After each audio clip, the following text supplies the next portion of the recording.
makakita ka, tanda, ibibigay ko sa'yo ang kaparusahan ng pinunong aswang. Huwag mo sanang hayaan na matulad ka sa akin, Apo. Gamitin mo ang bertud sa tama. Pagkakataon mo na ang ayusin ang buhay mo. Dahil kung ipagpapatuloy mo pa rin, hinding-hindi na kita bubuhayin pa. Lumayas ka sa harapan ko. Wala kang naidudulot sa aking pamilya, kundi kapahamakan. Magandang araw sa iyo, kabaryo, at sa inyong mga tagapakinig. Tawagin niyo na lang ako bilang si Richard. Ipinanganak ako sa Antique. Subalit pag edad ko ng 4 na taon, ay lumipat na kami ng aking pamilya sa Batangas. Ang dahilan ng aming pag-alsabalutan ay dahil sa lumalalang biktima ng mga aswang at kulam. Idagdag mo pa ang mga engkanto at iba pang elemento. May lupain at lumang bahay ang lolo ko sa father side. Sa Batangas yun, kaya nagpasya na ang aking mga magulang noon na dito na manirahan upang makaiwas sa hindi magandang nangyayari sa Antique. Lumipas ang maraming taon. Ako'y nagbinata na. Nakapagtapos ng pag-aaral at nakapagtrabaho ng maayos. Sa katunayan, may mga alaala ko noong bata pa ako, ngunit hindi naman ito gaanong klaro. Kaya isang araw na tanong ko sa aking mga magulang kung saan ako ipinanganak. Kaya naikwento ng aking ina kung bakit kami napunta dito sa Batangas. Dahil sa kakaibang dahilan ay nagka-interes ako na balikan ang aking lupang sinilangan. Napangiti na lamang ako dahil naroroon pa rin ang dati naming bahay. May ibang nakatira na dito at nagpakilala ako sa kanila. Naalala naman ng may-ari ang aking mga magulang. Kaya naman malugod nila kung pinatuloy at inalok na sa kanila na lang muna mananatili habang nagbabakasyon ako sa lugar. Nakakayaman, kabaryo. Pero pumayag na lang ako sa alok. Para na rin sariwain ko ang aking pinanggalingan.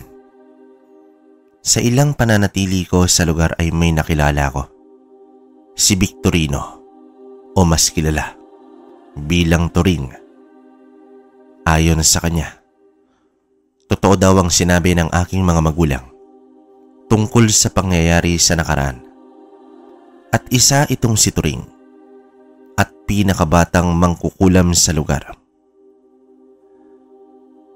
Ang kwentong ito ay nangyari sa taong 1981 sa lugar ng Antique. Sa mga panahong ito, kabaryo, ay nasa edad 15 anyos pa itong si Turing. Subalit taglay nito ang mataas na antas sa pagiging isang mangkukulam. Si Turing ay lumaki sa piling ng kanyang lolo Mauro na isang dalubhasa pagdating sa kulam. Habang bata ka pa, apo ko, dapat mo nang matutunan ang gawain ko dahil hindi sa lahat ng oras ay nasa tabi mo ko. Wika dito ni Mauro. Bakit, lo? Iiwan mo na ba ako? Tanong naman dito ni Turing. Walang makapagsasabi, apo, kung hanggang kailan na lang tayo sa mundong ito. Sa edad na 8 taon ay inumpisahang turuan ni Mauro ang kanyang apo.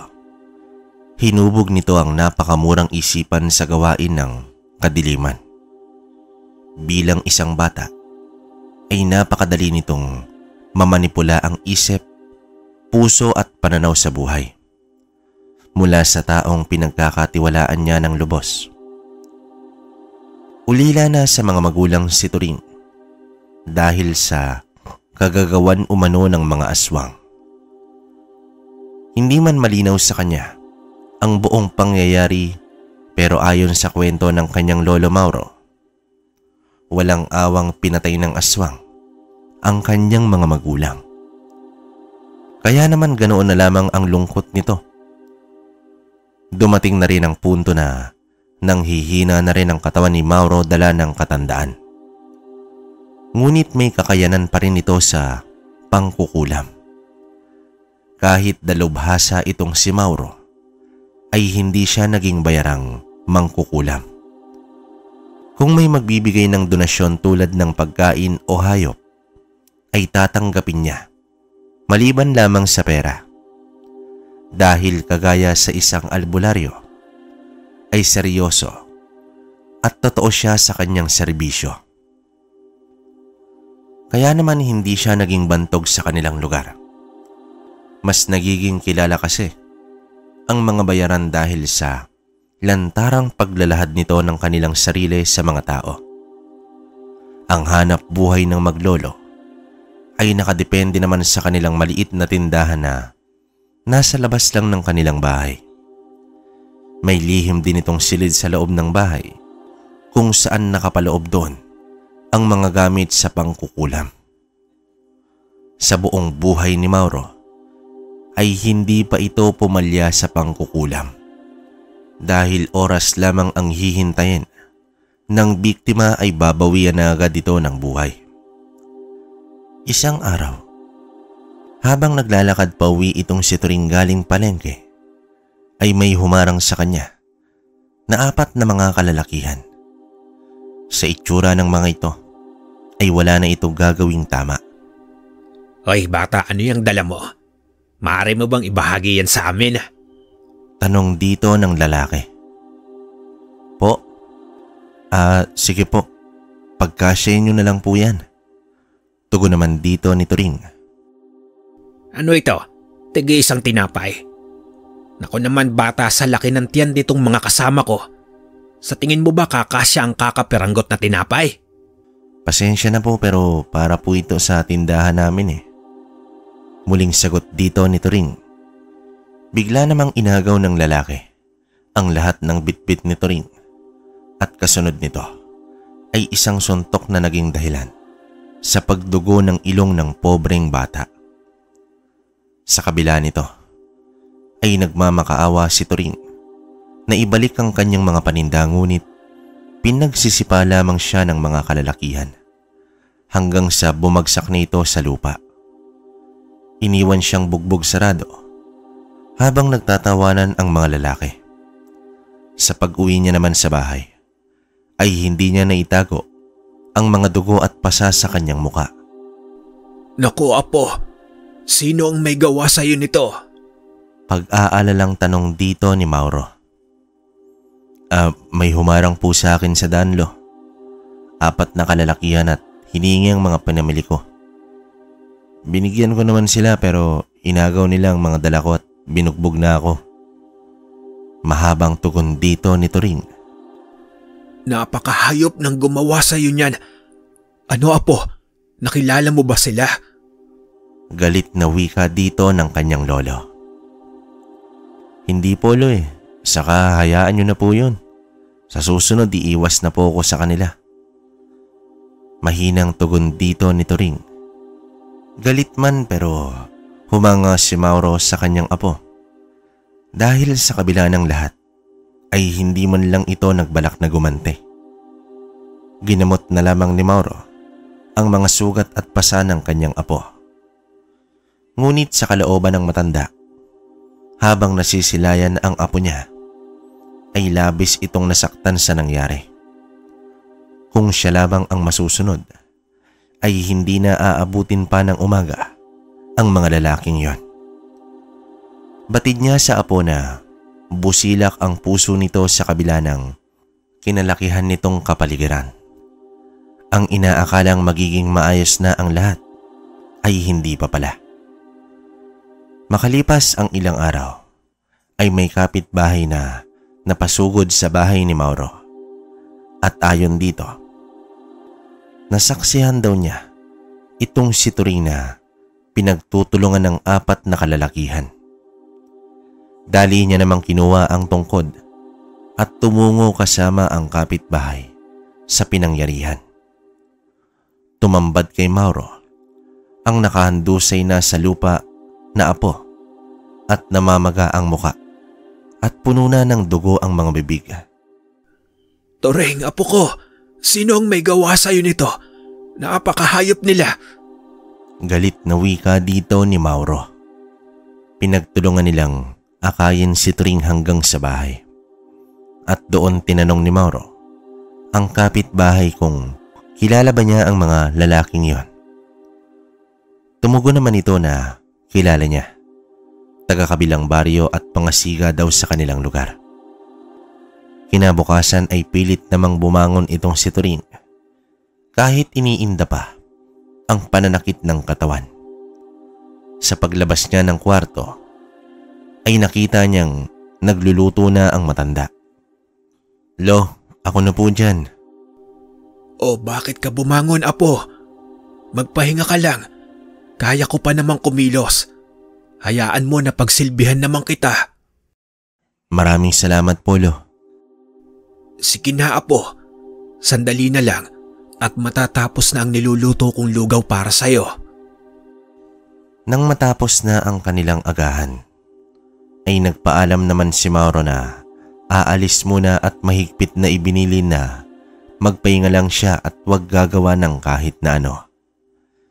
Naglakad na ang matanda at tumungo siya sa kabilang baryo. Inalam niya ang pagkakakilanlan ng mga kalalakihang gumulpe sa kanyang apo. Hindi nahirapan na matagpuan ni Mauro ang mga yon. Masaya ang mga ito na nag-iinuman sa labas ng isang tindahan. Bawat isa ay sinipat niyang mabuti ang kabuuan ng itsura nito. Ang katapat sa bawat isa ay ang paglaway niya sa isang palito ng posporo. Sa pagkakataong ito ay isinumpa niya sa kanyang sarili na wala siyang bubuhayin ni isa man sa mga ito. Hinintay lang ni Mauro na makatulog ang kanyang apo sa gabing yon. At dito, isinagawa niya na ang ritual ng kulam. Ibinaon niya sa 4 na manika ang 4 na palito. Kinaumagahan. Mahina pa rin si Turing pero mas nakakagalaw na kumpara kahapon. Bakas pa rin sa mukha niya ang kawalangyahang ginawa sa kanya ng mga barumbado. Pero kampante na itong si Mauro dahil naipaghiganti niya na ang kanyang apo. Ayon sa balitang nasagap ni Mauro, gulat na gulat daw ang pamilya ng mga kalalakihan dahil natagpuan na lamang nila itong wala ng buhay. Magang-maga ang katawan at puno ng sugat ang buong katawan. Hindi na rin mapinta ang itsura ng mga ito dahil animoy tinadtad ng sapak ang pagmumuka. Lumipas ang 3 araw. Sinilip ni Turing ang kanyang lolo na mahimbing pang natutulog. Nais niyang bumawi sa pag-aalaga nito sa loob ng ilang araw. Kaya naman naghanda siya ng masarap na agahan. Tulog pa rin ang matanda. Kaya nagpasya si Turing na bibili muna siya ng mainit na pandesal. Masayang bumalik ng bahay si Turing. Bit-bit ang mainit na pandesal. Dumiretso na siya sa silid ng kanyang lolo ngunit bumulaga sa kanya ang nakahandusay na nitong katawan sa sahig. Lo, ano pong nangyari sa iyo? Nag-aalalang wika dito ni Turing. Apo ko, umihingi ako ng tawad dahil sa aking ginawa. Pinaslang ko ang mga lalaking nambugbog sa iyo. At dahil sa aking ginawa, ay natunton ako ng albularyong sumusuri sa mga bangkay nito. Hindi na ako magtatagal pa, apo. Kunin mo ang nasa loob ng maliit na kahon na naroon sa kabilang silid.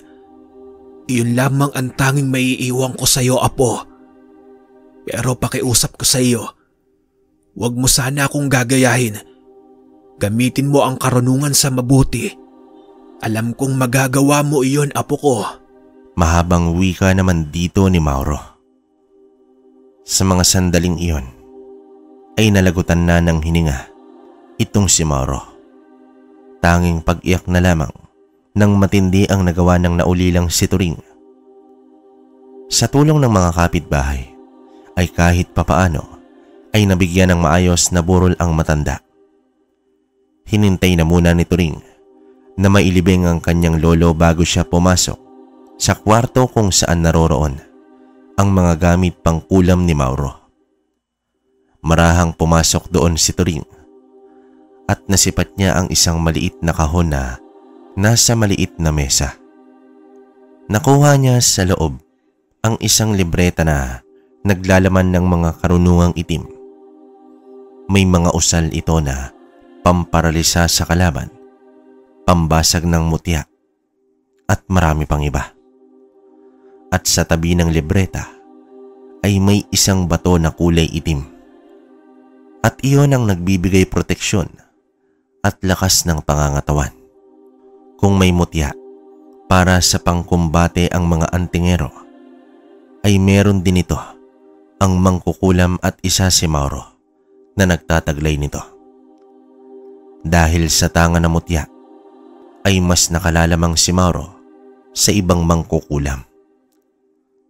Sa loob ng ilang buwan, ay pinag-aralan niya ng gusto ang nasa libreta. Malaki ang nadagdag nitong kaalaman sa pangkukulam. Pero lingid sa kamalayan ni Turing, ay may matang nakamasid sa kanya mula sa malayo. Hanggang isang araw, ay may bumisita kay Turing. Ramdam nito ang presensya ng kanan sa bisita ngunit malugod pa rin niya itong hinarap ng maayos. Magandang araw sa iyo, Turing. Maaari ba kitang makausap? Tanong dito ni Pelimon. Sige po. Ano po bang may paglilingkod ko? Sagot naman dito ni Turing. Ako nga pala si Pelimon. Alam kong alam mo na kung ano ako, Turing. Kaya didiretsoy na kita. Ako ang albularyong pumaslang sa iyong lolo. Pero labis kong pinagsisisihan ang ginawa kong iyon. Nagpadalos-dalos ako sa aking desisyon. Hindi ko man lang inalam ang tunay na dahilan kung bakit iyon nagawa ni Mauro. At huli na nang nalaman ko na ipinagtanggol ka lang pala ng iyong lolo. Oo, aminin ko. Mali ang kumitil ng buhay. Pero yun din ang ginawa ko kay Mauro. Pinagsisisihan ko ang aking ginawa dahil may naulila akong isang bata at ikaw yon, Turing. Mahabang wika dito ni Pelimon. Ikaw ang pumaslang sa lolo ko. Hindi mo man lang inisip kung ano pa kaya ang susunod na mangyayari sa akin kapag mananatili pang buhay ang mga hayop na yon. Tugon naman dito ni Turing. Humihingi ako ng tawad sa iyo at nais kong makabawi sa iyo, Turing. Ilang buwan na rin akong nagmamasid sa iyo at ganun na lamang ang paghanga ko dahil hindi mo ginamit sa kasamaan ang iniwang pamana sa iyo ni Mauro. Paghingi ng tawad ni Pelimon. Wala na ring silbi kung magagalit pa ako sa iyo, Mang Pelimon. Masakit man pero naiintindihan ko rin ang ginawa mo. Kung nais mong bumawi sa akin, hinihiling ko na gabayan ninyo ko sa paggamit ng aking tangan. Magagawa niyo po ba yan bilang isang may tangan ng kanan? Tanong naman dito ni Turing. Walang imposible, Turing, kung gugustuhin. Taglay mo man ang kapangyarihang itim. Ramdam ko naman na hindi ka masamang tao. Wika dito ni Pelimon. Nagtapos ang tagpong yon sa isang kasunduan. Isang kasunduan na ang layunin ay ang pangalagaan ang mga tao at banggain ang mga masasamang nilalang sa mundo. Dahil sa angking kabutihan ni Turing, ay napagpasya ni Pelimon na ituro sa kanya ang karunungang nalalaman sa panggagamot. Minsan isang araw ay naimbitahan si Turing ng isang kaibigan. Dati nila itong kapitbahay na lumipat na sa katimugang bahagi ng Antique. Malugod naman siyang tumugon upang makasama na rin ang matagal nang hindi nakikitang kaibigan. Isang kapiestahan ang pupuntahan ni Turing. Ang palatandaan ng bahay ng kanyang kaibigan ay nasa likod ito ng simbahan kaya madali lang itong matunton. Sa pagdating niya sa lugar ay tanaw niya agad ang simbahan sa di kalayuan. Pansin niya na hindi pa gaano karami ang mga tao. Nang mapadaan siya sa isang eskinita ay may humarang sa kanya na 3 kalalakihan. Sa itsura ng mga ito ay alam niyang may binabalak itong hindi maganda. Alam na nito ring ang ganitong galawan. Isa sa natutunan nito ring sa buhay ay ang lumaban kung nalalagay sa alanganin at ipaglaban ang sarili kapag naagrabyado. Mabait kung sa mabait itong si Turing, pero hindi niya na hahayaan ang sarili na saktan lamang ng basta-basta. Lalo pa ngayon na wala na ang kanyang lolo. Bukod sa hindi kaaya-ayang itsura ng mga ito, ay ramdam niya na ang isa sa mga ito ay hindi ordinaryong tao. Pare, saan bang punta mo? Mukhang malaman niyang bulsa mo. Baka naman pwede naming hingin yan. Wika dito ng lalaki. Pasensya na kaibigan. Sapat lang ang pera ko pabalik. Tugon naman dito ni Turing. Mga pare, mukhang hindi ako kilala ng isang to. Malamang hindi to taga rito. Wika ulit ng lalaki. Maaari na ba akong duman? Tanong dito ni Turing. Kapag sinabi kong gustong hingi ng pera mo, ibigay mo. Baka gusto mo nang umuwi sa inyo na putol ang isang kamay. Tugon dito ni Taloy. Biglang sinakal si Turing ng lalaki na nagngangalang Taloy. Nag-usal naman agad ang batang mangkukulam na naging dahilan upang mabitawan siya ni Taloy. Nang napagtanto ng lalaki na may karunungan pala si Turing, ay nanlisik ang mga mata nito. Kinuyom ng matindi ang kamao at nagbitiw ng malakas na suntok, ngunit inihipan lang ito ni Turing at agad na natigilan ang aswang na si Taloy.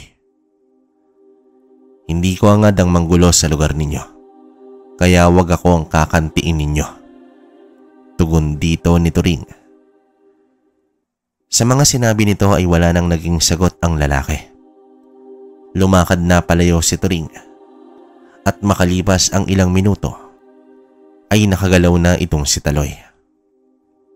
Ilang saglit pa ay nakarating na si Turing sa bahay ng kaibigan niyang si Junjun. Hindi na lamang niya sinabi sa kaibigan ang tungkol sa nangyari. Baka mag-alala pa ito. Total isang uuwi naman siya agad pagsapit ng hapon. Isa lang kasi si Junjun sa may tuturing ni Turing na tunay na kaibigan, kaya pinagbigyan niya na ito. Pero hindi alam ni Junjun na itong si Turing ay isang mangkukulam. Gayunpaman, nagpatuloy ang kasiyahan.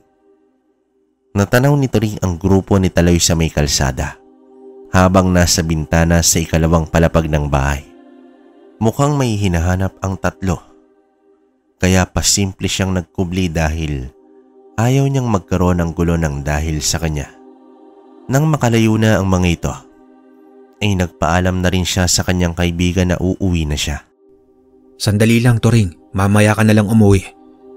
Nakikita mo ba ang mga lalaking nasa kabilang bahagi ng kalsada? Tanong dito ni Junjun. Oo, ano bang meron sa kanila? Tanong naman dito ni Turing. Ang may mahabang buhok ay ang kanilang pinuno. Siya si Mitoy. Isang aswang yan. Nambibiktima na naman sila ng mga dayo. Ayokong masipat kanila at maging isa sa bibiktimahin nila. Mahabang pagpapaliwanag dito ni Junjun. Matagal na bang gawain nila yan? Muling tanong dito ni Turing. Oo, pero walang may gustong pag-usapan ng bagay na yan dahil sa takot. Sagot dito ni Junjun. O sige pare, salamat sa pagpapaalala. Tugon dito ni Turing. Halos 1 oras pang nanatili si Turing sa loob ng bahay ng kaibigan. At sa kanyang pag-alis ay umiwas na siya sa dinaanan niya kanina. May ganitong nangyayari pala sa lugar ng kanyang kaibigan. Nang makakita naman siya ng isang tricycle, ay agad na siyang sumakay dito.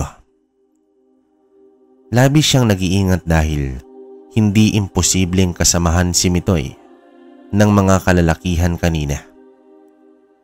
Habang paalis na siya, sa lugar ay napakaraming tao ang nakikita niya sa daan. Lahat ay masaya, ngunit sa kabila pala ng mga ngiti ay ang panganib na nagbabadya at walang nakakaalam kung sino sa mga taong ito ang bibiktimahin ng mga aswang. Kung taon-taon ay kumukuha ng mga tao si Mitoy at bukod pa dyan ng ibang mga araw na nambibiktima sila, ay napakaraming buhay na pala ang kinitil ng mga ito. Bagay na nagpaigting sa galit ng mangkukulam. Sa sumunod na araw ay isinangguni niya kay Pilemon ang kanyang nalaman. Nais ng batang mangkukulam na sugpuin ang kahibangan ng mga aswang. Kung susumahin ng bilang ng mga albularyo at mga antingero sa buong isla ng Panay, kakapiranggot lang kami kumpara sa mga aswang. Mabuti nga at nadagdag ka sa aming hanay, Turing. Sa kakayahang taglay mo, malaki ang magiging ambag mo pagdating sa digmaan laban sa mga nilalang na iyan. Ano ba ang binabalak mo? Mahabang wika dito ni Pilemon. Inaalala ko mga tao doon, lalo na ang pamilya ng kaibigan ko. Hindi madali ang maging ulila. Tugon dito ni Turing. Ipagpaumanhin mo, Turing. Bukod sa akin na naging dahilan sa pagiging ulila mo, may ibang nilalang pa ba ang may naging kaugnayan sa'yo? Pinaslang ng aswang ang aking mga magulang. At ngayon na may kakayanan na ako, maaari mo ba akong tulungan, Mang Pilemon? Pagtatanong dito ni Turing. Ikinagagalak ko na mapagbigyan ng iyong nais, Turing. Makakaasa ka sa aking tulong. Makalipas ang ilang araw, ay muling nagbalik si Turing sa lugar ng kanyang kaibigan. Gulat itong makita si Turing sa labas ng bahay nito. O Turing, anong ginagawa mo dito? Halika, pasok ka sa loob. Tanong dito ni Junjun. Magandang hapon sa iyo, Junjun. At maraming salamat. Nais ko lang itanong ang tungkol kay Mitoy. Tanong dito ni Turing. Ano? Bakit ka nagkaka-interes sa taong iyon? Nagtatakang wika dito ni Junjun. May biniktima ba siya noong nakarang piyesta? Tanong dito ni Turing. Turing, huwag ka nang makialam sa bagay na yon. Baka mapahama ka pa. Ayokong mangyari yon. Kaya ko lang naman sinabi sa'yo yon. Para hindi ka basta-basta magpunta dito. Pero ginawa mo na eh. Mahabang paliwanag dito ni Junjun.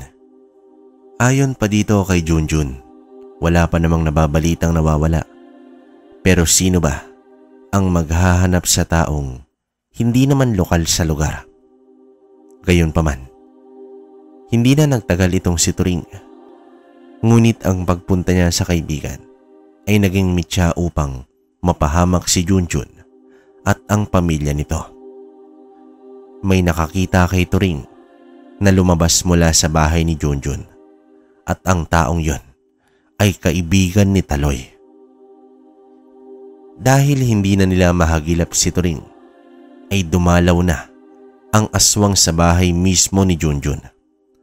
Makalipas ang ilang araw, ay muling bumalik si Turing. Ganon na lamang ang pagkagulat niya dahil may 2 nakaburol sa bahay ng kaibigan. Nang lapitan ni Turing si Junjun, ay hindi maganda ang pakikitungo nito sa kanya at nakabenda ang isang kamay nito. Binalaan na kita, Turing, na huwag ka nang makialam. Tignan mo ang nangyari. Pinaslang nila ang mga magulang ko. Sumugod sila dito sa bahay at pinaghahanap ka. Dahil hindi nila sinabi kung nasan ka, kaya heto ang sinapit ng mga magulang ko.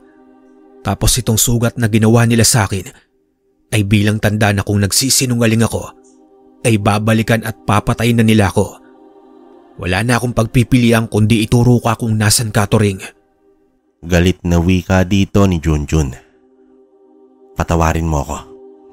Inaamin ko na ako ang dahilan sa lahat ng ito. Pero ipinapangako ko, bibigyan ko ng hustisya ang nangyari sa'yo. Lalong-lalo na ang nangyari sa mga magulang mo.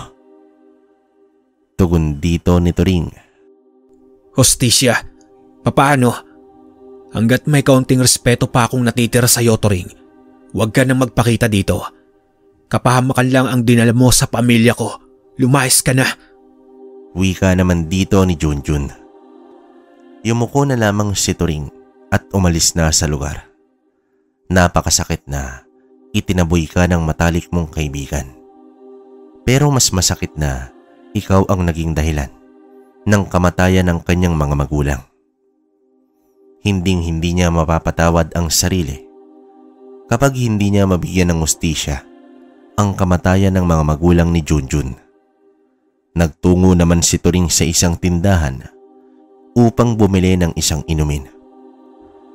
Narinig niya naman ang usap-usapan ng mga taong nakatambay doon na si Taloy daw ang may gawa sa pangyayari. Nang tanungin ni Turing ang isa sa mga nakatambay kung ano ang ugnayan ni Taloy at Mitoy, hindi sumagot ang lalaki. Bagkus, nagtinginan lang sila hanggang merong nagsalita. Hindi ka taga rito, ano? Kung ako sa'yo, umalis at huwag ka nang bumalik sa lugar na ito. Dahil ang mga nabanggit mo ay mag-amang aswang. Kaya kung ako sa'yo ay umalis ka na sa lugar na ito. Wika dito ng lalaki. Ang impormasyong ito ay sapat na para kay Turing. Pasimple siyang naglakad habang inoobserbahan ang paligid. Nang walang mapansing kakaiba, ay tuluyan na siyang umalis sa lugar. Nakipagkita siya kay Mang Pelimon upang ibahagi ang balak nitong pagsupil sa mga aswang. Pinagplanuhan nilang mabuti ang gagawing pagsalakay. Ngunit hindi pa nila alam kung saan naglulungga ang mga aswang.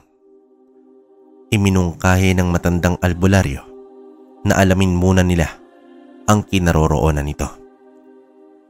Makalipas ang ilang araw, ay nagtungo na ang dalawa sa lugar. Ngunit hindi na nagpakita si Turing sa kanyang kaibigan.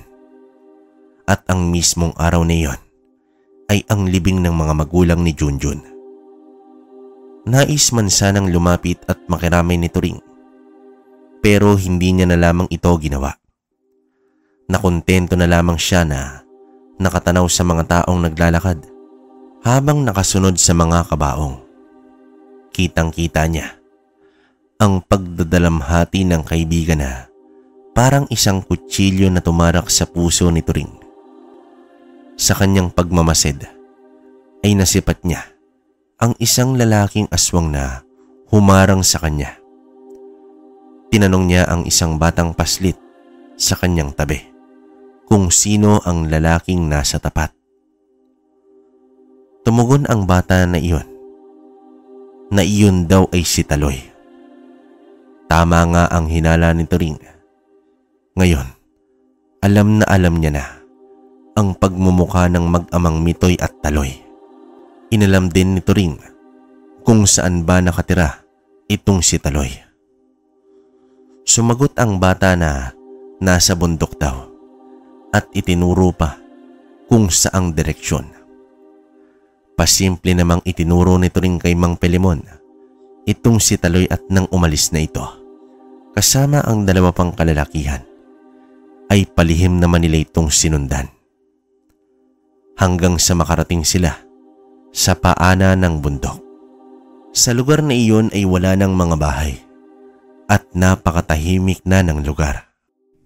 Kanina ko pa napapansin, ordinaryong tao lang pala ang mga kasama ni Taloy. Wika dito ni Pelimon. Oo nga Mang Pelimon Pansin ko rin. Ewan ko lang din bakit hindi ginawang aswang yan ni Taloy. Sambit dito ni Turing. Kung gayon, Toring, isa lang pala ang aalalahanin natin. Hindi naman kalakas ang aswang yan si Taloy. Minsan ko nang naparalisa ang katawan niyan. Pero ang ama niyang si Mitoy, yun ang hindi ako sigurado. Marahang sambit dito ni Turing. Sa mga oras na iyon, ay ipaparamdam na ni Turing kay Mitoy kung ano ang pakiramdam nang mawalan ng mahal sa buhay. Sa pagpasok na nila sa kagubatan, ay tinigal po na ni Mang Filemon ang dalawang kasama ni Taloy. Agad bumagsak at nawala ng malay ang mga ito. Nagpalinga-linga pa sa paligid si Taloy at gulat na gulat sa nangyari. Sadyang napakahina mo talaga, Taloy. Hindi ka man lang nakaramdam na kanina pa kita sinusundan. Wika dito ni Turing. Sino ka? Lumabas ka. Huwag kang magtago, duwag. Takot na sambit dito ni Taloy. Demonyo kang hayop ka. Ipapalasap ko sa iyo ngayon ang higit pa sa ginawa mo sa mag-asawang inilibing kanina. Gigil na sambit dito ni Turing. Ikaw si Turing. Lumabas ka. Huwag kang magkubli dyan. Sambit dito ni Taloy. Ngunit ang nagpakita sa kanya ay si Filemon. Napatras ang aswang sa nakangising matanda. Pinaramdam ni Filemon ang kanyang malakas na presensya. Ikinuyom na ni Taloy ang kanyang kamao at sumugod ito sa matanda. Hinambalos lang ng tungkod ang kamao ni Taloy. Nagkapantal ito ng matindi. At habang dinaramdam ng aswang ang namamagang kamay, ay may biglang dumaan sa kanyang likuran at bumunot ng ilang peraso sa kanyang buhok. Bago pa man ito makalingon sa likuran, ay agad naman itong tinigal po ni Filemon, dahilan upang tumilapon ito ng ilang metro. Sa pagtayo ni Taloy, ay wala na ang matanda. Kabadong nagpalinga-linga sa paligid ng aswang, at nang wala nang umaatake sa kanya, ay mabilis na itong tumakbo. Habang ang dalawang kasama nito ay nagising na lamang na nakasabit na sa puno na nakatali ng baging ang buong katawan. Nang makahanap ng pwesto si Turing, ay gumawa ito ng bilog at pumagitna siya dito. Dumistansya naman ang bahagya itong si Filemon. Maraming beses nang nakapaslang nang mangkukulam itong si Filemon. Pero ito ang unang beses na makakakita siya ng ritual ng mangkukulam. Papalubog na ang araw sa mga sandaling iyon. Balak ni Turing na mamatay mismo si Taloy sa piling ng ama nitong aswang. Habang nagsasagawa ng ritual si Turing, ay ramdam na ramdam ni Filemon ang napakabigat na presensya at negatibong enerhiya na nagmumula sa batang mangkukulam. Hindi niya akalain na sa murang edad ni Turing ay ganito na siya kalakas. Kaya pala napakalakas ng loob nitong sumugod sa pugad ng mga aswang. Makalipas ang ilang minuto, ay tumayo na si Turing. Tuluyan niya nang winakasan ang buhay ni Taloy. At alam na rin niya kung saan ang eksaktong kinaroroonan nito. Malamang sa malamang na ilahad na ni Taloy ang lahat sa ama ang naging kanilang engkwentro. Mas magiging lamang si Turing kapag may nakuha siyang bagay mula sa aswang na si Mitoy. Kaya imbes na sumugod sila, ay hinintay nila itong lumabas upang hanapin sila. Mabilis naman silang lumabas ng gubat at nagtungo na sa sentro. Doon nila'y kinubli ang kanilang mga sarili sa pamamagitan ng maraming tao. Gawa nga nang wala silang matutuluyan, ay nagtungo sila sa palengke upang doon maghanap ng matutulugan. Makalipas ang ilang oras, nakatahimikan doon ay nabulabog sila sa napakalakas na pag-angil ng aswang. Binulabog ni Mitoy at ng kanyang mga alipores ang bawat bahay na nadadaanan. Galit na galit ang pinunong aswang na hinahanap ang matandang pumaslang sa kanyang anak. Hindi naman kasi nakita ni Taloy si Turing, kaya tanging ang matandang albularyo lamang ang nabanggit nito sa kanyang ama. Ilabas nyo ang matandang albularyo dahil kung hindi, isa-isa ko kayong papatayin. Lumabas ka, tanda. Ako ang harapin mo. Pipira-pirasuin ko ang katawan mong hayop ka. Wika dito ni Mitoy. Binalot ng takot ang buong lugar. Nagsipagtakbuhan na palayo ang mga tao. Subalit may iilang naging bihag na ng mga aswang na humigit kumulang 10 aswang ang naghahari-harian sa baryo ng gabing yun. Hinila ni Mitoy ang isang babaeng bihag at nagbanta ito na papatayin niya iyon kapag hindi pa lumabas ang matandang albularyo. Maya-maya pa ay itinaas na ni Mitoy ang kanang kamay. Nakahanda na itong itarak sa babae ang matatalas nitong mga kuko. Biglang may tumamang bato sa nakaangat na kamay ni Mitoy at dito nagpakita si Filemon. Sa wakas, nagpakita ka na rin, matanda ka. Bakit mo pinaslang ang anak ko? Tanong na wika dito ng aswang. Kailangan pa bang itanong iyan? Sagot naman dito ni Filemon. Talagang sinusubukan mo ko. Lapastangan kang matanda ka. Sige, patayin nyo na yan. Wika nito sa kanyang mga kasama. Sa utos ni Mitoy ay wala ni isang alipores ang sumunod. Laking pagtataka ng pinuno. Sa kanyang paglingon ay nakatayo lang ang mga ito at hindi gumagalaw. Napatanong sa sarili si Mitoy kung ano ang nangyari. Mukhang nabingi na ang mga utusan mo, Mitoy. Paano ba yan? Masosolo na kita. Pang-aasar na wika dito ni Filemon. Sino ka bang matanda ka? Bakit mo ginagawa to? Wika naman dito ni Mitoy. Ituring mong karangalan na malaman ang pangalan ng taong papatay sa'yo. Sambit naman dito ng albularyo. Kanina ka pa. Sige, tapusin na natin to. Gigil na sambit dito ni Mitoy. Sa pagsugod ni Mitoy ay nahagip ang kanyang tagiliran ng isang itak. Napatras ito ng bahaga at bumulaga sa kanya ang isang binatilyong lalaki. Kasabay ng pag-atake ni Turing ay ang pagpigtas niya ng maliit na bahagi ng tela sa damit ng aswang. Bago pa man makaatake ang aswang, ay kumaripas na ng takbo itong si Turing. Habang nagpakawala naman ng tigal po, itong si Filemon. Samantala, ang mga tao sa paligid noon ay kumilos na rin. Kumuha sila ng mga sulo at sandata at sinugod nila ang mga nakatigil na mga aswang.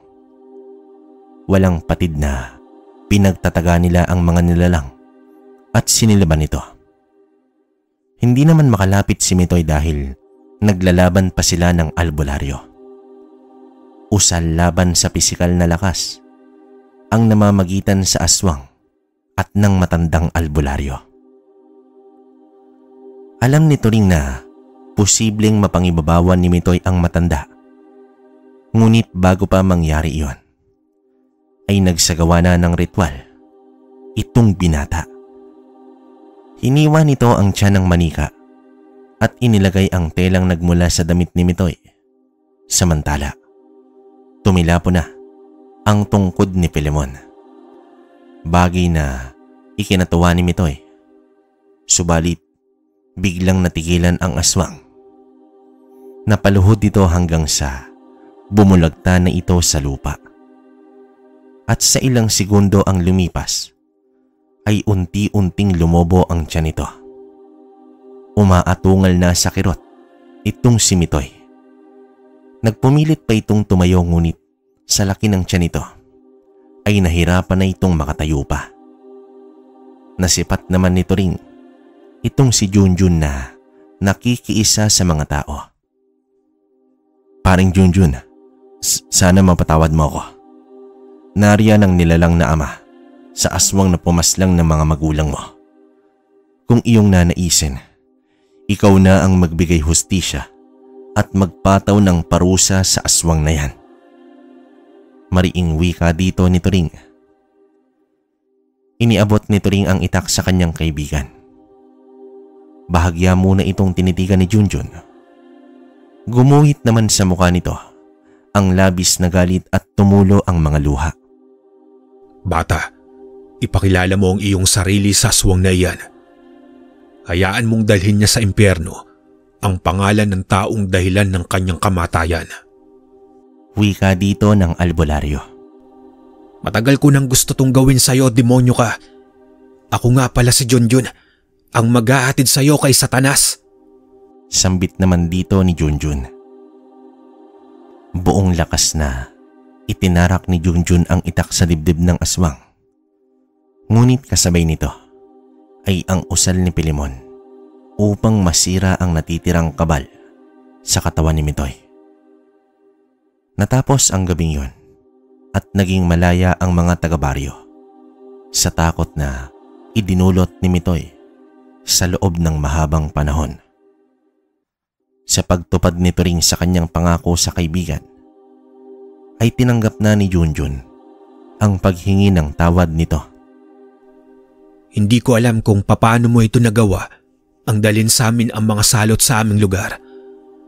Pero nagpapasalamat ako sa iyo, kaibigan.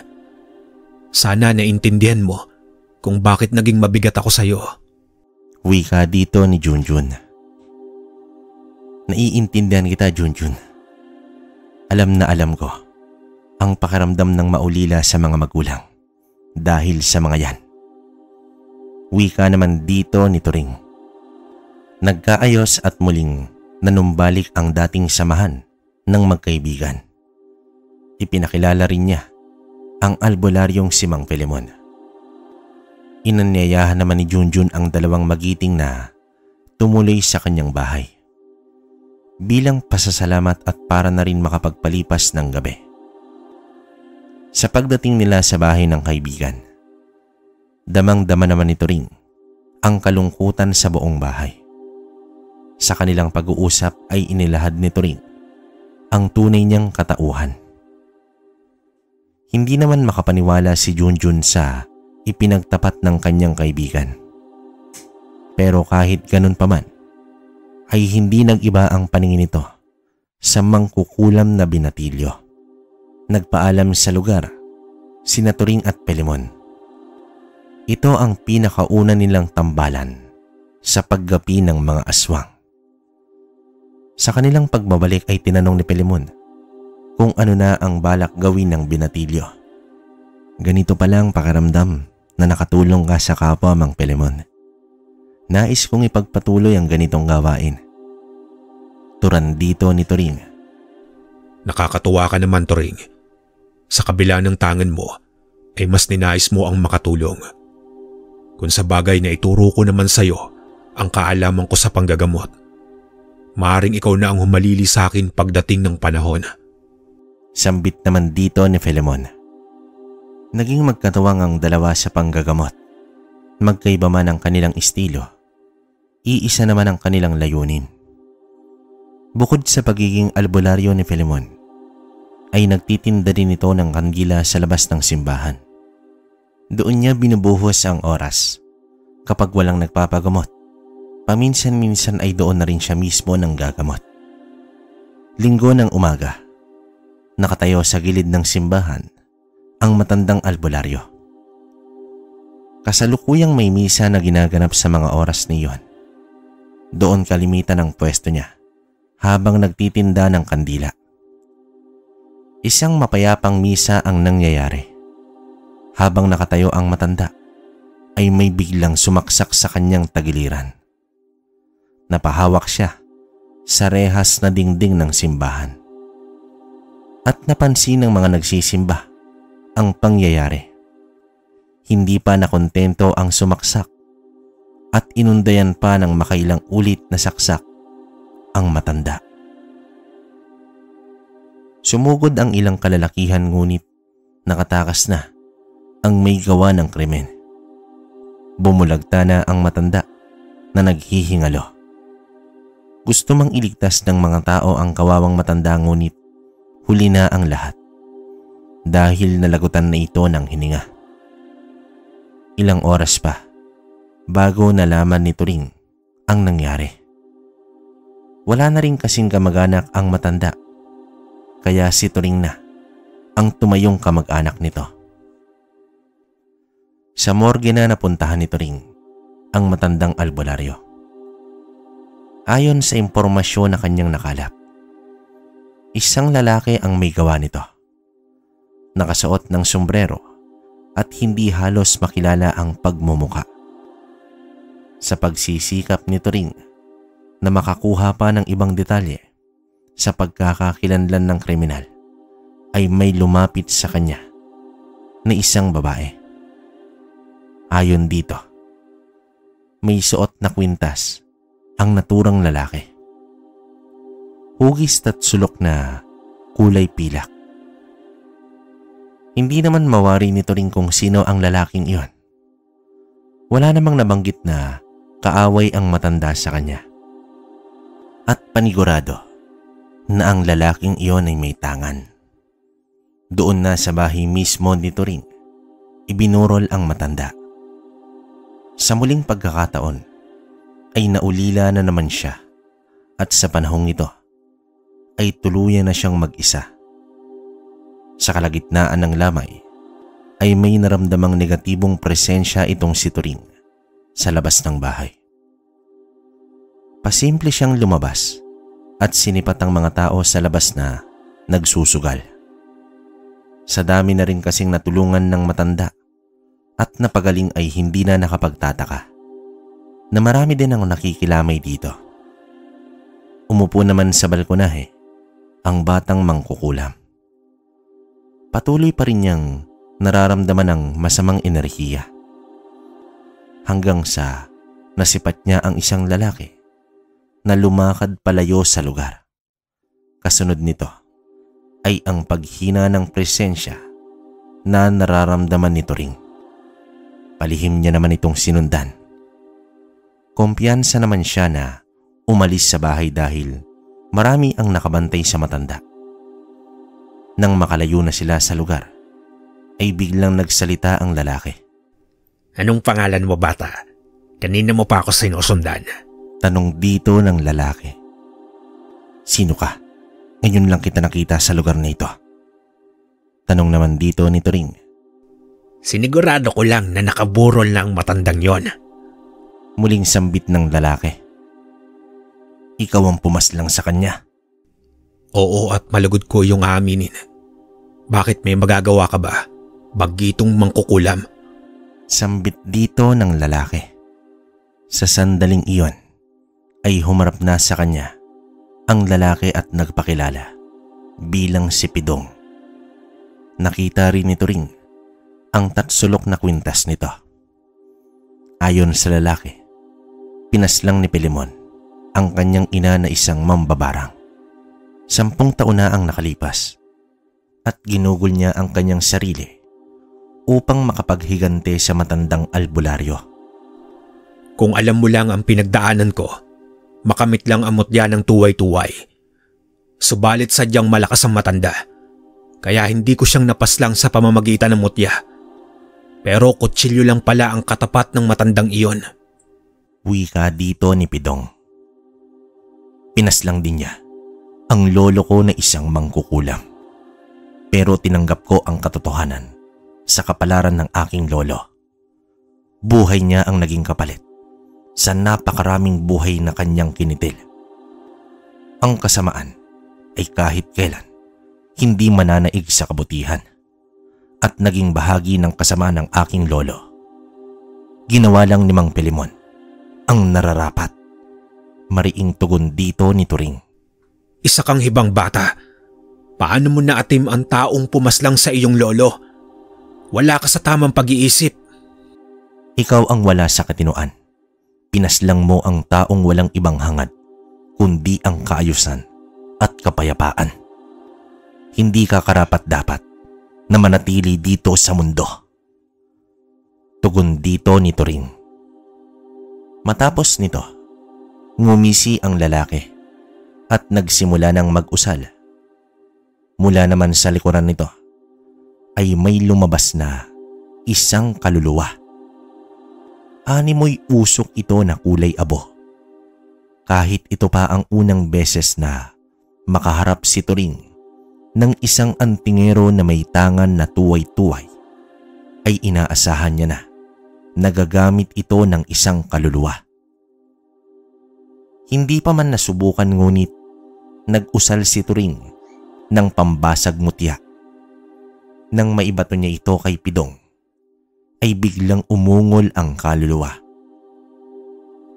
Ungol na ultimo pinakamaliit mong balahibo ay tatayo sa tindi ng kilabot. Kahit ang mga tao na nakikilamay ay naramdaman ng matinding kilabot. Kasunod ng pag-ungol ng kaluluwa ay unti-unti itong naglaho. Samantalang nag-usal ulit si Pidong, ngunit hindi na lumitaw pa ang kaluluwa. Sa inis nito ay sinugod at sinapak niya si Turing. Bahagyang napatras ito at agad nagbitaw ng tigalpo na naging dahilan upang maparalisa si Pidong. Hinugot ng batang mangkukulam ang kanyang itak. Buong lakas niya itong itataga sa antingero, ngunit natigilan siya. Napagtanto niya na pareho sila ng sitwasyon ng lalaking nasa harapan niya. Nakikita kong sarili ko sa'yo at parehong tao ang naging dahilan sa pagkaulila natin. Sana maisip mo na may mas makabuluhan pa kaysa paghihigante. Isa akong mangkukulam. Tangan ko ang kapangyarihan ng kadiliman. Pero hindi ako nagpadala sa galit at paghihigante. Huwag mong sayangin ang karunungan na meron ka. Mahabang wika ni Turing sa antingero. Hindi makapaniwala si Pidong. Pagkakataon na ni Turing na tapusin siya, ngunit hindi ito ginawa ng mangkukulam.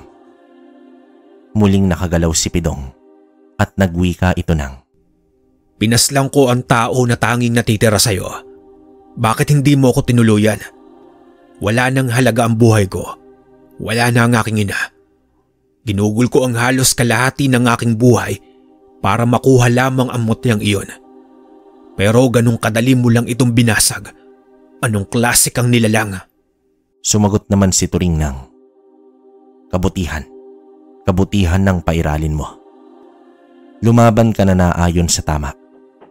Hindi basehan kung saan man ang galing ang ating tangan. Ang mahalaga ay ginagamit natin ito sa kabutihan. Alam kong mahirap, pero dapat mo nang tanggapin na matagal nang wala ang iyong ina. Sana wag mong sayangin ang pangalawang pagkakataon mong mabuhay. Mahabang wika dito ni Turing. Napaluhod si Pidong at umiyak ito. Paulit-ulit na binanggit ang pangalan ng kanyang ina. Pero nang sandaling iyon ay tila ba nakadama ng kaginhawaan si Pidong. Hindi niya inasahan na ang nagpagising sa kanya sa katotohanan ay isang mangkukulam. Nakaluhod at nakatitig na lamang si Pidong sa lumalayong si Turing. Bumalik na si Turing sa burol ng matandang antingero. Lumapit ito sa may ataol at napaluha na lamang. Samantala, lumapit naman sa kanya ang iilan at nagtanong kung naramdaman ba nito ang nakakakilabot na ungol na nangyari kanina. Tumangulang si Turing at nakiusap na sila muna ang bahala sa lamay at magpapahinga lamang siya. Sa silid naman ay tahimik siya na ibinuhos ang lahat ng sakit na kanyang nararamdaman. Mga malulungkot na karanasan simula noong pagkamatay ng kanyang mga magulang, ang pagpaslang sa kanyang lolo, at ang pag-iwan sa kanya ni Tandang Pilimon. Sa gitna naman ng kanyang pagdadalamhati ay may narinig na boses itong si Turing. Dumulog at yakapin mo ang tunay na layunin ng iyong kapangyarihan. Mararanasan mo ang wala ng lungkot, takot at pangamba. Hayaan mong lumabas ang tunay mong kakayahan, Victorino. Lumayas ka, demonyo. Kahit kailan, hindi ako magpapatalo at magpapasakop sa iyo. Wika dito ni Turing. Tila ba may bumulong na demonyo sa kanyang tenga. Lumipas naman ang ilang buwan. Tila sinubok na naman ang batang mangkukulam kung gaano siya katibay at hanggang saan siya kakapit sa kanyang paniniwala. Habang siya ay naglalakad, bitbit ang mga paninda para sa kanyang maliit na tindahan, ay nakasalubong niya ang isang dalaga na bago sa kanyang paningin. Nagbigay naman ito ng matamis na ngiti sa kanya. Tumugon naman dito si Turing at napayuko dahil nakaramdam ito ng labis na pagkahiya. Nang lumagpas na sila sa isa't isa, hindi naman mapigilan ni Turing ang humanga sa angking ganda ng dalaga. Kaya naman nilingon niya ito at laking gulat na lamang niya dahil wala na ang dalaga. At sa kanyang likuran ay nagmula ang halakhak ng isang hukluban. Sa kanyang paglingon ay sumalubong sa kanya ang napakaraming insekto at umatake ito sa kanya. Bumagsak naman si Turing at namanhid ang buong katawan. Hindi niya ito maigalaw. Papalapit na ang hukluban. Halos idinikit na nito ang pagmumukha sa mismong mukha ni Turing. Kahit ang pagbanggit ng usal ay hindi niya magawa. Hanggang sa biglang sumigaw ang hukluban. Pahiwatig na ito ay nasaktan ng lubos. Sa pag-atras ng hukluban ay may nakatarak na mahabang itak sa tagiliran nito. Isang usal ang pinakawalan ni Pidong at tuluyang naglaho ang hukluban. Iniabot nito ang kamay kay Turing upang makatayo. Pidong? Gulat na tanong dito ni Turing. Tama ka, Turing. Mas makabuluhan ng buhay kapag gagawa ka ng tama. Salamat at ginising mo ko sa katotohanan. Sagot naman dito ni Pidong. Nawala man ang lahat kay Turing, may panibago namang kasangga ang kanyang natagpuan sa katauhan ni Pidong. Ang batang mangkukulam ay nagpatuloy sa kanyang mabuting layunin, gamit-gamit ang kapangyarihan na nagmula pa sa elemento ng kadiliman. Kabaryo, sa paglalahad ni Mang Turing ng kwento, ay batid ko ang pagluha niya. Ramdam ko ang matinding kalungkutan nito. Nasa na po si Mang Pidong? Ano na po ang nangyari sa kanya? Tanong ko dito kay Mang Turing. Ipinagpatuloy niyang pagiging antingero. Tangan niya ang mutya ng kalikasan. Naging manunugi siya ng mga aswang hanggang isang araw. Nagpaalam siya na pupunta ng Iloilo. Subalit hindi na siya bumalik. Umaasa pa rin ako na isang araw ay muling babalik ang kaibigan ko. Kabaryo, yan ang mga huling kataga na narinig ko kay Mang Turing. Hanggang dito na lang din ang kwento. Maraming salamat sa iyo, Kabaryo. Ang kwento ni Turing ay nagpapaalala sa atin na hindi lahat ng may tangan ng kaliwa ay lubos na masama. Patunay ang kanyang kwento sa pag-iral ng mga puting mangkukulam, puting mambabarang at mga aswang na kaisa ng mga antingero at mga manggagamot upang panatilihin ang kapayapaan at kaayusan sa ating paligid. Mga nilalang na taglay ang kapangyarihang itim, ngunit ginagamit ito sa kabutihan. Isang aral din ang kanyang kwento na kahit sa anumang hamon at pagsubok ng buhay, huwag sana tayong bumitaw at magpakalalo sa kabiguan. Mga kabaryo, hanggang dito na lang ang kwentong ipinadala ni Richard na karanasan ni Mang Turing. Naway merong kayong natutunan sa ating kwento ngayong araw. Maraming salamat sa inyo.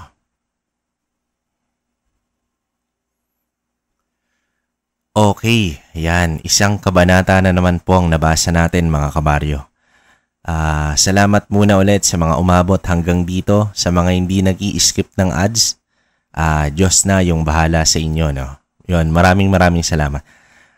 Unang-una, komento ko rito sa kwento natin ngayong araw. Grabe yung tindig ng balahibo ko habang binabasa ko to. Siguro kayo rin naman, na-experience nyo yung ganong medyo, alam nyo na, di ba? Yun nga, gaya ng sinasabi ko, may mga kwento kung hindi pa na inanarrate na talagang matagal na. Alam nyo kung bakit. Kasi, minsan kasi pag nire-review ko yung pinadala ng sender, lalo na kausap ko siya, sinasabi niya na medyo nakakaano nga yung kwento. Medyo kinikilabutan talaga ako. Kaya, ewan ko, titingnan natin. Humahanap ako ng tamang paraan kung paano ko mailahad yung mga ganong storya. Grabe. Hindi ko alam kung anong mararamdaman nyo pag in-upload ko yung mga ganong kwento. Pero, eto, sa kwentong to ngayon ni Richard, no? Bale, hindi naman siya mismo yung may karanasan, kundi itong si Mang Turing. Yun. Ngayon daw, nung huli, hindi naman ngayon, nung nakwento sa kanya to ni Mang Turing, ang sabi niya, matanda na to si Mang Turing talaga. Yun nga lang, ang kuno-kuno raw doon, kumbaga, kasi itong si Pidong naging kaibigan ni Mang Turing. Yun nga, nung napunta ng Iloilo, ang usap-usapan, nadali raw. Hindi natin alam. Siya rin kasi, hindi niya mabigay yung specific kung anong nangyari. Kasi, si Mang Turing, hindi rin alam.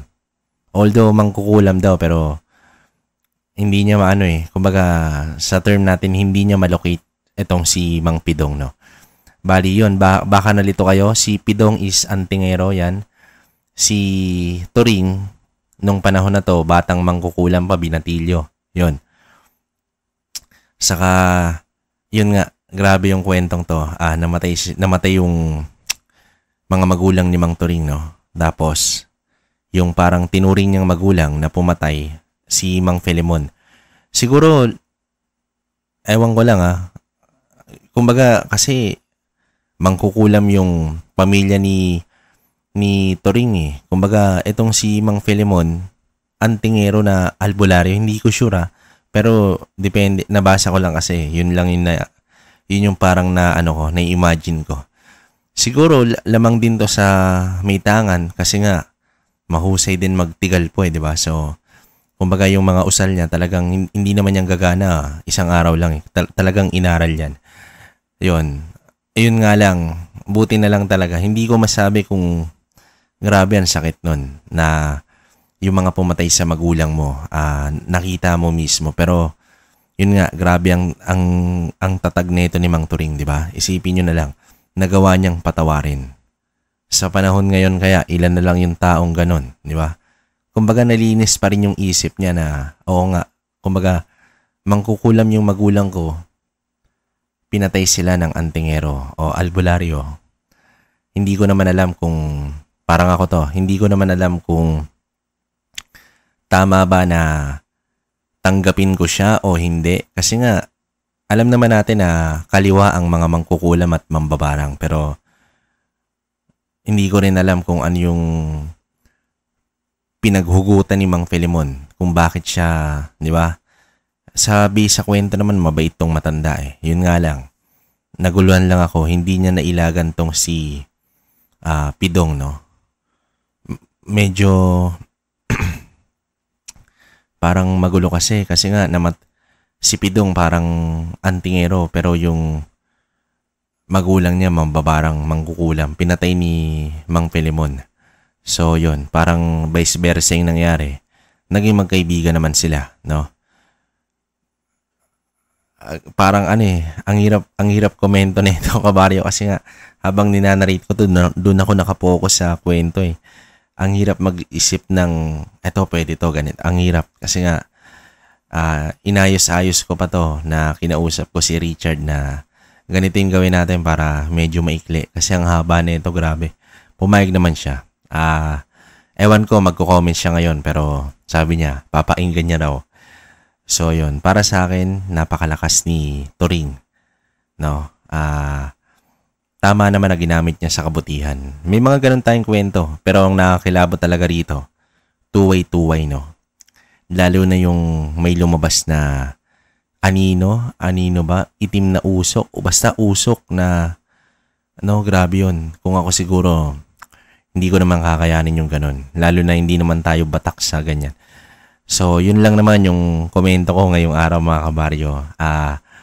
Pasensya na rin kayo, nag-re-upload tayo kahapon. Alam nyo naman eto, siguro pansin nyo medyo malat ako. Ewan ko, ang hirap kasi, hindi na, ang hirap i-handle ng tatlong channel. Si Tito Proy kasi, nasa probinsya. Yun, inaayos niya yung mga family business nila. Nakita nyo, may post tayo. Sa mga gusto palang mag-avail ng lupa o property, si Tito Proy yung makakausap nyo. Nandyan sa natin yung contact number niya. Pwede nyo siyang kontakin yan. Sa mga gustong magtanong, meron po siya. So yun po ang dahilan talaga kung bakit nawala si Tito Proy. Kailangan niyang ayusin yung negosyo ng pamilya niya. No? Wala kasing ibang, ako, hindi naman ako pwede. Magkalayo kami ngayon. So yun. Tapos, may mga nagtatanong kung antingero ba ako, albularyo. Secret na lang muna natin. Pero, yun nga, gaya ng sabi ko, hanggat kaya kong tumulong sa mga nakakausap ko sa Facebook natin, Kwentong Baryo Official yan, punta kayo.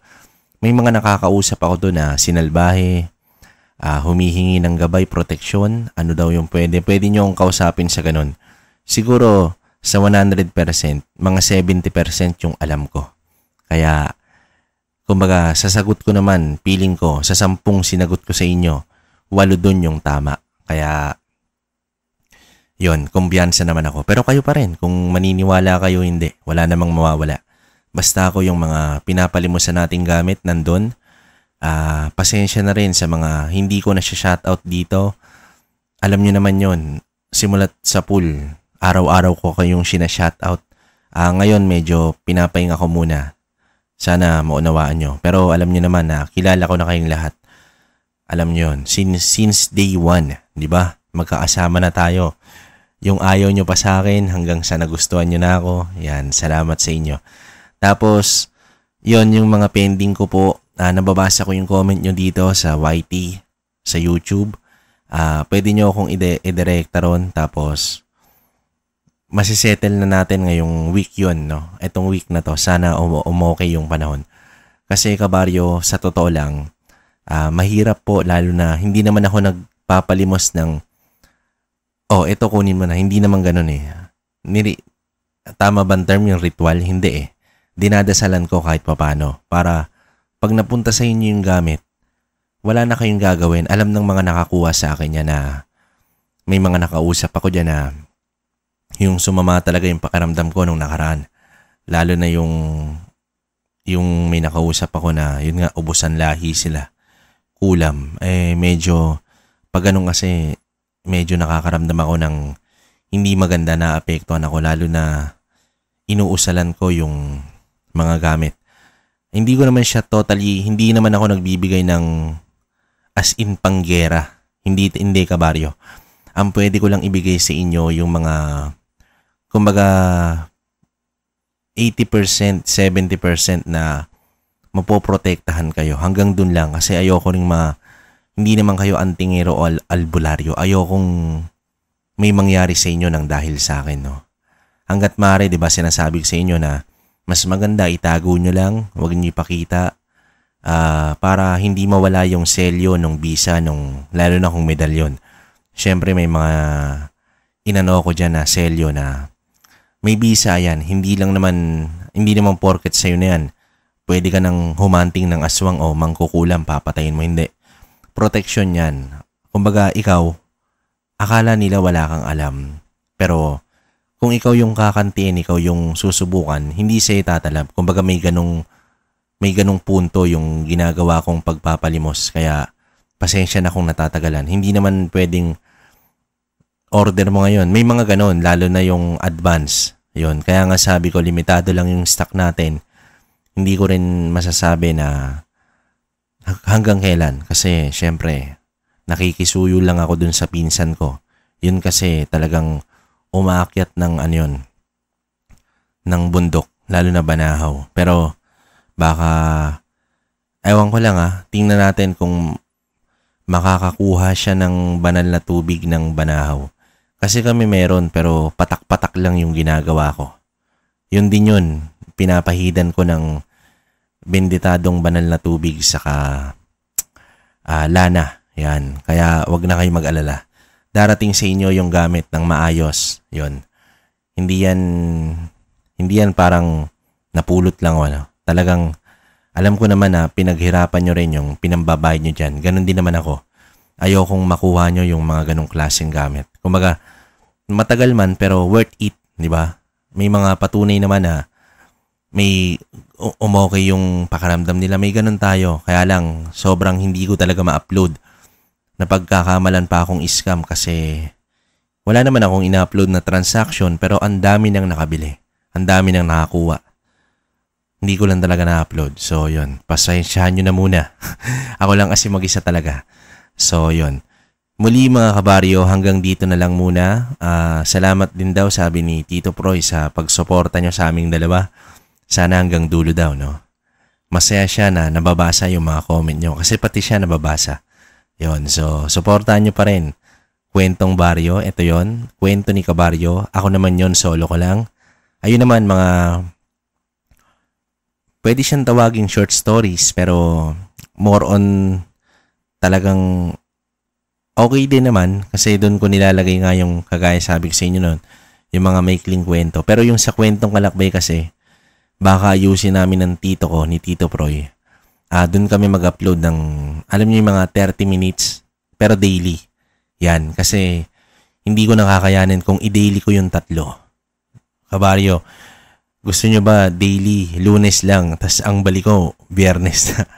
Talagang sagaran sa boses yon. Pero, gagawa natin ng paraan. Pero dito, asahan nyo rito. Daily tayo rito. Maraming, mas dumami yung naipon kong pinadala, no? So, yon. Kasi gawa nga ng may nakakapagpadala na sa atin sa Facebook kasi meron na tayong Facebook page.